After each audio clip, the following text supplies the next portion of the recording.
বন্ধুরা, শিয়ালকে কেন পণ্ডিত বলা হয়? আপনি জানলে অবাক হবেন যে শিয়ালকে পণ্ডিত বলা হয় কি কারণে।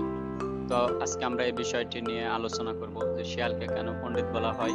তো এই বিষয়টি জানতে হলে পুরো ভিডিওটি টানাটানি করবেন না, সম্পূর্ণ ভিডিওটি দেখতে থাকুন। শিয়ালকে পণ্ডিত বলা হয় কারণ এদের স্মার্ট ও চতুরতা অন্যান্য প্রাণীর চেয়ে অনেক বেশি।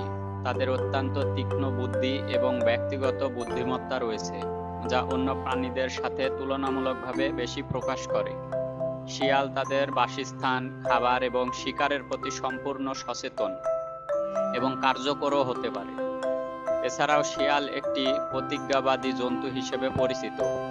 তারা সব সময় প্রকৃতির প্রতি সচেতন এবং একটি সামাজিক বিষয় সমাধানে আগ্রহী হওয়া থাকে। এ কারণে শিয়ালকে পণ্ডিত বলা হয়।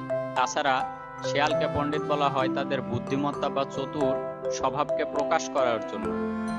এটি একটি উপমা বা অলংকার যা ব্যবহার করা হয়।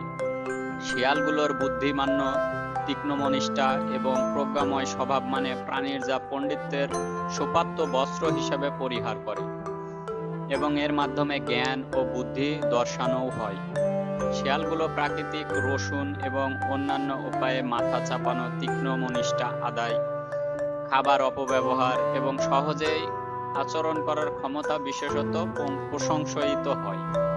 এই বৈশিষ্ট্যগুলো শিয়ালকে একটি সমান্তরাল আনুষ্ঠানিক পণ্ডিত হিসেবে বিবেচিত করে, যা মানুষের জন্য আদর্শ বুদ্ধিমান হওয়ার চিহ্ন হিসেবে বিবেচিত হয়। এই ছিল আজকের ভিডিওটি ভালো লাগলে অবশ্যই চ্যানেলটি সাবস্ক্রাইব করে দেবেন নিত্য নতুন ভিডিও পাওয়ার জন্য।